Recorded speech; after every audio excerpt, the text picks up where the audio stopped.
Alright, let's take a wild ride through the shadowy streets of Gotham and trace the evolution of Batman, from the page to the big screen. So picture this, it's 1939. Batman first swoops into Detective Comics #27. He's not quite the hero you know today. He's dark, brooding, and honestly a bit ruthless. Think crime noir with a cape. Over the next couple of decades, Batman starts to soften, picking up Robin, brightening his adventures, and even gets tangled in some pretty wild sci-fi storylines. The Bat's gone from shadowy Avenger to a spacefaring detective. Then, crash! The 60s TV show hits. Adam West's Batman, campy, colorful, and full of bam and pow. Suddenly, Batman's as much about groovy dance moves as fighting crime. Comic books follow suit, leaning into that lighthearted, almost goofy style.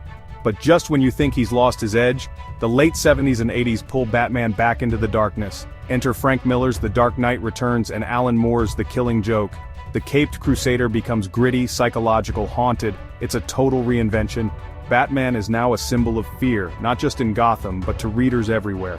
Cue 1989, Tim Burton's Batman movie drops. Michael Keaton's Batman is mysterious, a little dangerous. Gotham is gothic, edgy, and suddenly Batman's cool again. The 90s comics echo this with stories like Nightfall, the one where Bane breaks the bat, but wait, here come the late 90s movies, neon lights, ice puns, bat nipples. Yeah, it got weird.